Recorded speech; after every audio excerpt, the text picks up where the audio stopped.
ನೀವು ನೋಡ್ತಿದ್ದೀರಾ ಪ್ರಜಾಧ್ವನಿ ಟಿವಿ. ನಾನು ನಿಮ್ಮ ಕಿರಣ್ ಚಿಟ್ಟಿ. ಇದು ಸಾರ್ವಜನಿಕರ ಹಿತಕ್ಕಾಗಿ ನಡೆಸುವ ವಿಶೇಷ ಕಾರ್ಯಕ್ರಮ ಪ್ರಜಾ ಫೋಕಸ್. ವೀಕ್ಷಕರೇ, ಸಿಲಿಕಾನ್ ಸಿಟಿ ಬೆಂಗಳೂರಿನಲ್ಲಿ ಪಾದಾಚಾರಿಗಳ ಹಕ್ಕು ದಿನದಿಂದ ದಿನಕ್ಕೆ ಹರಾಜಾಗುತ್ತಿದೆ.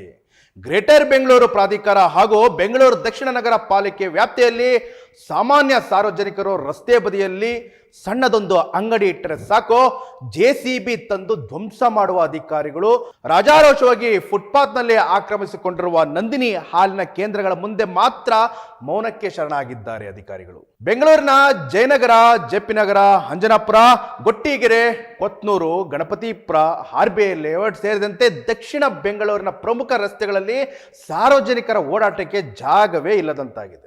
ಸಾರ್ವಜನಿಕರ ದೂರುಗಳಿಗೆ, ಮಾಧ್ಯಮಗಳ ಪ್ರಶ್ನೆಗಳಿಗೆ ಉತ್ತರಿಸಬೇಕಾದ ಉನ್ನತ ಅಧಿಕಾರಿಗಳು ಜಾಣ ಕುರುಡು ಪ್ರದರ್ಶಿಸುತ್ತಿದ್ದಾರೆ. ಇದರ ಕಂಪ್ಲೀಟ್ ರಿಪೋರ್ಟ್ ಇಲ್ಲಿದೆ ನೋಡಿ. ಫುಟ್ಪಾತ್ಗಳಲ್ಲಿ ಅಕ್ರಮವಾಗಿ ತಲೆ ಎತ್ತಿವೆ ನಂದಿನಿ ಬೂತ್ಗಳು. ಪಾದಾಚಾರಿಗಳು ರಸ್ತೆಯ ಮೇಲೆ ಓಡಾಡುವ ಅನಿವಾರ್ಯತೆ. ಅನಧಿಕೃತ ಶೆಡ್ಗಳಿಗೆ ಗೇಟ್ ಪಾಸ್ ಯಾವಾಗ? KMF ಮತ್ತು GBA ಗೊಂದಲದಲ್ಲಿ ಅಕ್ರಮ ಮಳಿಗೆಗಳು.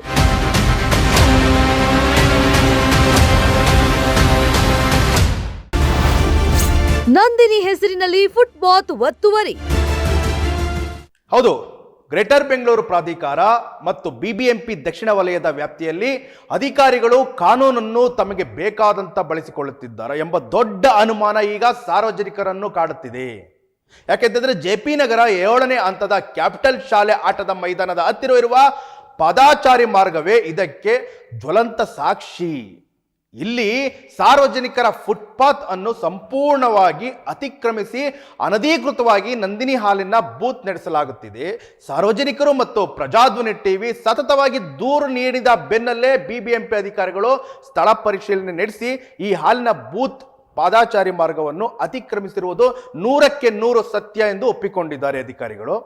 ಬೆಸ್ಕಾಂ ಮತ್ತು BBMPಯ ಜುಗಲ್ಬಂದಿ. ಯಾವಾಗ BBMP ಪತ್ರ ಬರೆಯಿತೋ ಆಗ ಬೆಸ್ಕಾಂ ಅಧಿಕಾರಿಗಳು ತಕ್ಷಣ ಕಾರ್ಯಪ್ರವೃತ್ತರಾಗಬೇಕಿತ್ತು. ಆದರೆ ಬೆಸ್ಕಾಂನ ದಕ್ಷಿಣ 6ನೇ ವಿಭಾಗದ ಅಧಿಕಾರಿಗಳು ಅನಧಿಕೃತ ಹಾಲಿನ ಬೂತ್ ಮಾಲೀಕರ ರಕ್ಷಣೆಗೆ ನಿಂತಂತಿದೆ. ಈ ಬೂತ್ಗೆ ಈ ಹಿಂದೆ ಎಲ್ಲೋ ಬೇರೆ ಜಾಗದಲ್ಲಿ ನೀಡಬೇಕಿದ್ದ ಹಳೆಯ ನಿರೀಕ್ಷಣಾ ಪತ್ರಗಳನ್ನು ನೆಪವಾಗಿಟ್ಟುಕೊಂಡು ವಿದ್ಯುತ್ ಸಂಪರ್ಕ ಕಡಿತಗೊಳಿಸಲು ಬೆಸ್ಕಾಂ ಅಧಿಕಾರಿಗಳು ಮುಂದಾಗಿರ್ತಾರೆ. ಇನ್ನ ಆತ BBMP ನೋಟಿಸ್ ನೀಡಿದಂತೆ ನಡೆಸ್ತಾ ಇದೆ. ಇತ್ತ ಬೆಸ್ಕಾಂ ತಾಂತ್ರಿಕ ಕಾರಣಗಳನ್ನು ಮುನ್ನೆಲೆಗೆ ತರುತ್ತದೆ. ಇಲಾಖೆಗಳ ನಡುವಿನ ಈ ಜುಗಲ್ಬಂದಿ ನೋಡ್ತಾ ಇದ್ರೆ ಸ್ಥಳೀಯ ಅಧಿಕಾರಿಗಳು ಹಾಲಿನ ಕೇಂದ್ರದ ಮಾಲೀಕರೊಂದಿಗೆ ಶಾಮೀಲಾಗಿದ್ದಾರಾ, ಭ್ರಷ್ಟಾಚಾರದ ವಾಸನೆ ಹೊಗೆ ಆಡ್ತಿದ್ಯಾ ಅಂತ ಯಕ್ಷ ಪ್ರಶ್ನೆ ಕಾಡದಿರೋದು.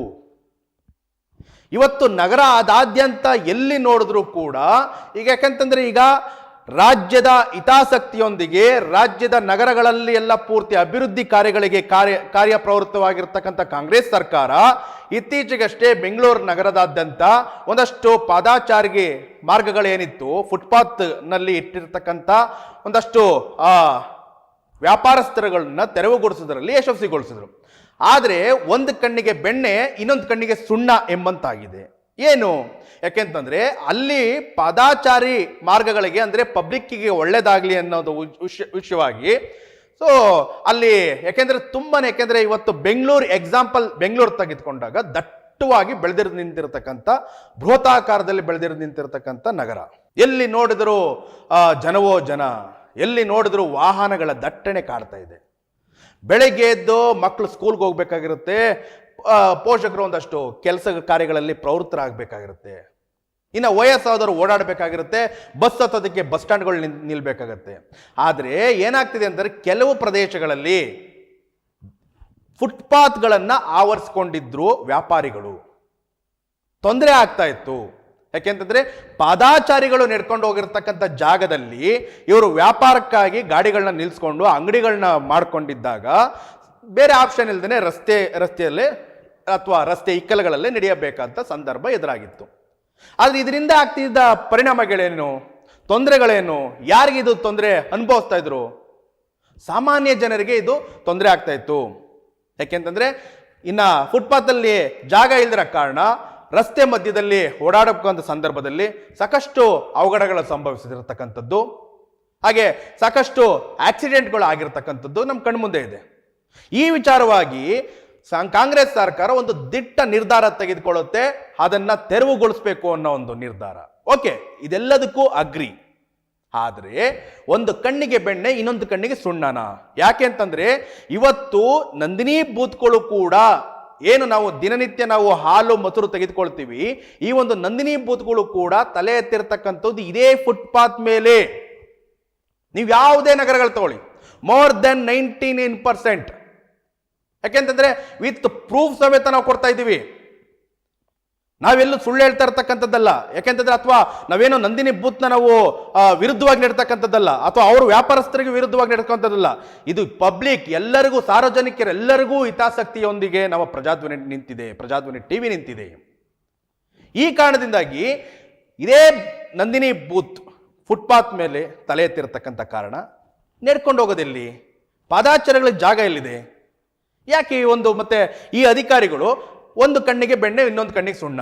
ಯಾಕೆ ಅವ್ರಿಗೆ ಮಾತ್ರ ಅಂದ್ರೆ ನಾನು ಆಗ್ಲೇ ಹೇಳ್ದಂಗೆ ಏನಾದರೂ ಅಧಿಕಾರಿಗಳು ಕೂಡ ಇವ್ರಗಳ ಜೊತೆ ಶಾಮೀಲಾಗಿದ್ದಾರಾ? ಭ್ರಷ್ಟಾಚಾರದ ಹೊಗೆ ಆಡ್ತಿದ್ಯಾ? ಇದರಿಂದಾಗಿ ಶಾಲಾ ಮಕ್ಕಳು, ವೃದ್ಧರು ಹಾಗೂ ಸಾರ್ವಜನಿಕರ ಪ್ರಾಣವನ್ನು ಕೈಯಲ್ಲಿ ಹಿಡಿದುಕೊಂಡು ಮುಖ್ಯ ರಸ್ತೆಯಲ್ಲಿ ಓಡಾಡುವ ಪರಿಸ್ಥಿತಿ ನಿರ್ಮಾಣ ಆಗ್ತಾ ಇದೆ. ಇನ್ನ ಅಧಿಕಾರಿಗಳು ಎಷ್ಟು ಬೇಜವಾಬ್ದಾರಿ ತನ ಅಧಿಕಾರಿಗಳು ಅಂತಂದ್ರೆ, ಇದನ್ನ ಕಂಪ್ಲೇಂಟ್ ಮಾಡೋದಕ್ಕೆ ಕರೆಗಳನ್ನ ಮಾಡಿದ್ರೆ ಕರೆಗಳನ್ನ ಸ್ವೀಕರಿಸಿದ ಜವಾಬ್ದಾರಿಗೆಟ್ಟ ಅಧಿಕಾರಿಗಳು, ನಿರಂತರ ನೆನಪೋಲಿಗಳನ್ನು ನೀಡದಿರುವ ಉನ್ನತ ಮಟ್ಟದ ಅಧಿಕಾರಿಗಳು ಕಣ್ಮುಚ್ಚಿ ಕುಳಿತಿದ್ದಾರೆ. ಈ ಹಗರಣದ ಬಗ್ಗೆ ಸ್ಪಷ್ಟನೆ ಕೇಳಲು ಹಾಗೂ ಸಾರ್ವಜನಿಕರ ದೂರುಗಳಿಗೆ ಧ್ವನಿಯಾಗಲು ನಮ್ಮ ಪ್ರಜಾಧ್ವನಿ ಟಿವಿ ಪ್ರತಿನಿಧಿಗಳು ಬಿಬಿಎಂಪಿಯ ಮುಖ್ಯ ಆಯುಕ್ತರು, ಮುಖ್ಯ ಇಂಜಿನಿಯರ್ಗಳು, ಕಾರ್ಯಪಾಲಕ ಅಧಿಯಂತರು ಹಾಗೂ ಸಹಾಯಕ ಕಾರ್ಯಪಾಲಕ ಅಭಿಯಂತರರಿಗೆ ನಿರಂತರವಾಗಿ ಕರೆ ಮಾಡಿದರೂ ಯಾರೊಬ್ರು ಫೋನ್ ರಿಸೀವ್ ಮಾಡ್ತಾ ಇಲ್ಲ. ಇನ್ನು ಯಾತಕ್ಕೆ ಇವರಿಗೆ ಅಧಿಕಾರಿಗಳು ಅಂತ ಹೇಳಬೇಕು? ಅಂದ್ರೆ ಸಾರ್ವಜನಿಕರ ಹಿತಾಸಕ್ತಿಗಾಗಿ ಇವ್ರು ಕೆಲಸ ಮಾಡೋದೇ ಆದ್ರೆ ಮತ್ತೆ ಇವರು ಅಂದ್ರೆ ಬೇಜವಾಬ್ದಾರಿಯಿಂದ ಇವ್ರು ಕೆಲಸ ಮಾಡೋದಕ್ಕೆ ಹೊರಟಿದ್ದಾರ? ಹೇಳೋರಿಲ್ವಾ, ಕೇಳೋರಿಲ್ವಾ? ಇವ್ರಿಗೆ ಸರ್ಕಾರ ಕಣ್ಮುಚ್ಚಿಕೊಂತಿದ್ಯಾ?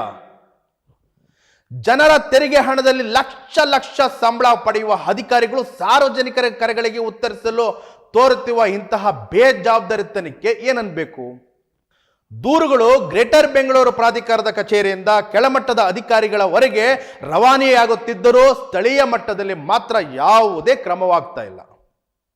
ಜಯನಗರ, ಕೊತ್ನೂರು, ಅಂಜನಾಪುರ, ಗಣಪತಿಪುರ ಎಲ್ಲೆಡೆ ಸಾರ್ವಜನಿಕರ ಫುಟ್ಪಾತ್ಗಳು ತೆರವುಗೊಳ್ಳುತ್ತಿದ್ದರೂ ಈ ನಂದಿನಿ ಬೂತ್ಗಳಿಗಿರುವ ವಿಶೇಷ ಕೃಪೆ ಯಾರದ್ದು?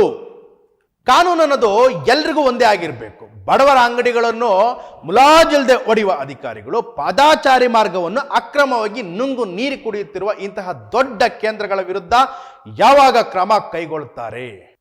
ಬೆಸ್ಕಾಂ ಹಾಗೂ ಬಿಬಿಎಂಪಿ ಇನ್ನಾದರೂ ಎಚ್ಚೆತ್ತುಕೊಂಡು ಈ ಅನಧಿಕೃತ ಜೆಪಿ ನಗರ, ಜಯನಗರ, ಕೊತ್ನೂರು, ಗಣಪತಿಪುರ, ಅಂಜನಾಪುರ, ಜಂಬೂ ಸವರಿ ದಿಣ್ಣೆ, ನಂದಿನಿ ಕೇಂದ್ರದ ವಿದ್ಯುತ್ ಸಂಪರ್ಕವನ್ನು ಕಡಿತಗೊಳಿಸಿ ಸಾರ್ವಜನಿಕರಿಗೆ ರಸ್ತೆಯನ್ನು ಮುಕ್ತಗೊಳಿಸಬೇಕಾಗಿದೆ.